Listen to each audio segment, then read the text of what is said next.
Assalamualaikum warahmatullahi taala wabarakatuh. Bismillah, alhamdulillah, wassalatu wassalamu ala rasulillah wa ala alihi wa sahbihi wa mawala. Amma ba'du. Allahumma sholli ala sayyidina Muhammad wa ala ali sayyidina Muhammad.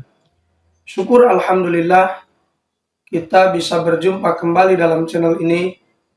Semoga kita semua selalu ada dalam lindungan Allah Subhanahu wa taala, dipanjangkan umur, disehatkan jasmani dan rohani, senantiasa diberikan rezeki yang berlimpah oleh Allah Subhanahu wa taala. Salawat dan juga salam semoga tetap tercurah limpahkan kepada baginda Nabi Shallallahu alaihi wasallam. Tidak lupa kepada keluarganya, kepada sahabatnya, kepada tabi'in tabi'atnya, juga sampai kepada kita semua selaku umatnya. Amin. Ya Allah, ya Rabbal Alamin. Sahabat beriman yang dirahmati Allah Subhanahu wa ta'ala, ada sebuah zikir yang mana zikir tersebut merupakan zikir atau ucapan yang dicontohkan oleh baginda Rasulullah Shallallahu alaihi wasallam ketika beliau dihadapkan dengan sebuah cobaan atau tatkala beliau sedang berada dalam kesedihan. Imam Ibnul Qayyim Al-Jauziyah mengatakan bahwa zikir ini atau zikir Ya Hayyu Ya Qayyum ini lebih dikenal sebagai Ismul A'dzam, yang mana kalimat ini merupakan nama Allah Subhanahu wa ta'ala yang paling agung di antara yang lainnya, yang mana kalimat ini tercantum dalam Al-Quran. Kalimat ini terdiri dari dua nama Allah Subhanahu wa ta'ala, yakni Al-Hayyu dan Al-Qayyum.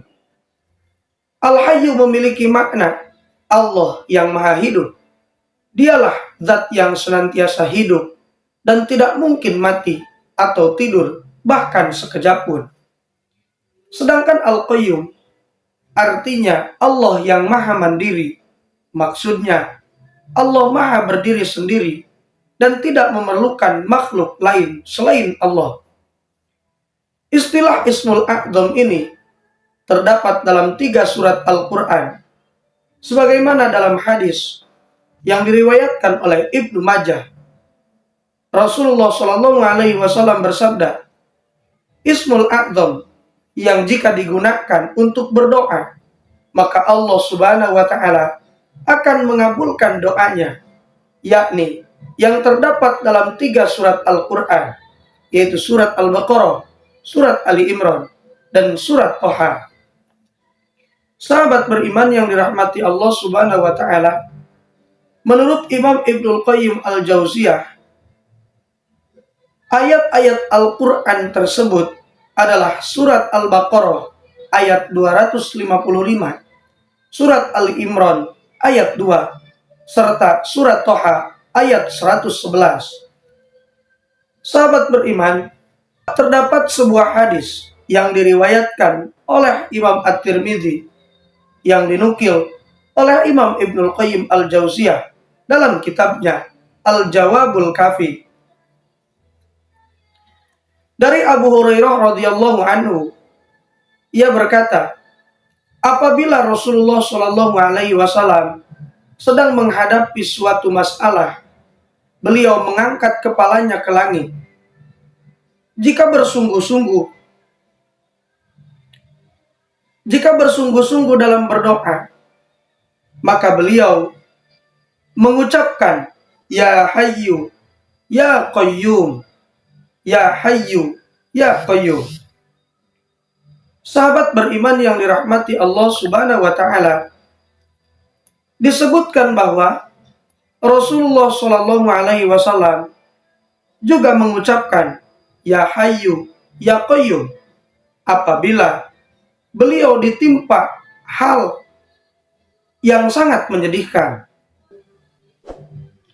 Seperti dalam sebuah hadis dari Anas bin Malik, ia berkata, Jika Rasulullah Shallallahu Alaihi Wasallam tertimpa suatu perkara yang menyedihkan, beliau mengucapkan, Ya Hayyu, Ya Qayyum, birahmatika astaghitsu. Ya Hayyu, Ya Qayyum, birahmatika astaghits. Yang artinya, wahai yang maha hidup dan maha penegak, dengan rahmatmu aku meminta pertolongan. Sahabat beriman, dalam kitab Al-I'tisam, karya Imam Asy-Syatibi, terdapat riwayat yang menyebut anjuran membaca zikir Ya Hayyu Ya Qayyum ini sebanyak 40 kali.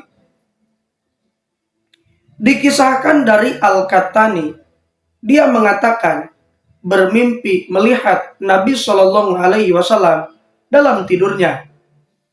Dia pun berkata kepada beliau,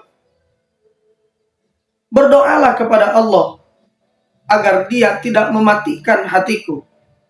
Beliau menjawab, bacalah setiap hari kalimat Ya Hayyu Ya Qayyum, La ilaha illa anta. Ya Hayyu Ya Qayyum, La ilaha illa anta, sebanyak 40 kali. Imam Asy-Syatibi kemudian menjelaskan faedah dari mimpi tersebut. Beliau menjelaskan dan mengingatkan pada sebuah kebaikan, dan mimpi semacam itu termasuk jenis kabar yang menggembirakan. Hanya saja tinggal dibicarakan apakah penetapan jumlah 40 kali tersebut, jika itu tidak menjadi keharusan, maka itu benar adanya mimpi tersebut, kata Imam Asy-Syatibi. Sahabat beriman, Rasulullah Shallallahu Alaihi Wasallam sendiri menganjurkan untuk memperbanyak membaca Ya Hayyu Ya Qayyum sebagai salah satu bacaan zikir pagi dan petang. Sebagaimana diriwayatkan dari Anas bin Malik radhiyallahu anhu, Rasulullah Shallallahu Alaihi Wasallam berpesan kepada Fatimah radhiyallahu anhu. Beliau bersabda, hendaklah kamu mendengar apa yang aku wasiatkan kepada kamu, yaitu ucapkanlah apabila masuk waktu pagi dan apabila masuk waktu petang. Ya Hayyu Ya Qayyumu, birahmatika astaghitsu. Ya Hayyu Ya Qayyumu, birahmatika astaghitsu. Ya Hayyu Ya Qayyumu, birahmatika astaghitsu. Yang artinya, wahai yang maha hidup, wahai yang kekal selamanya, dengan rahmat engkau aku memohon pertolongan daripada sebarang kesukaran. Sahabat beriman, adapun keutamaan dari rutin membaca zikir Ya Hayyu Ya Qayyum setiap hari, yaitu Allah akan memberikan anugerah dan karunia berupa rezeki yang berlimpah, menjadi orang yang mandiri dan tidak mengandalkan orang lain, serta mempunyai semangat kerja keras yang sangat luar biasa, dimudahkan dalam mencari rezeki, serta menjadi orang yang sukses karena bersungguh-sungguh dan tidak bermalas-malasan. Selain itu, orang yang juga mengamalkan zikir Ya Hayyu Ya Qayyum secara istiqomah, dia akan mendapatkan kebijaksanaan, dijauhkan dari kesedihan, dilindungi dari berbagai bencana, mendapat solusi dari berbagai masalah yang sedang dia hadapi, dipermudah urusannya dalam menghadapi masalah. Itulah di antara keutamaan-keutamaan yang akan kita dapatkan ketika kita rutin melantunkan zikir atau membaca zikir Ya Hayyu Ya Qayyum setiap hari. Semoga kita diberikan keistiqomahan oleh Allah Subhanahu wa Ta'ala untuk senantiasa beribadah kepadanya. Mungkin itu saja yang bisa saya sampaikan. Semoga bermanfaat. Mohon maaf apabila terdapat banyak kesalahan. Wassalamualaikum warahmatullahi wabarakatuh.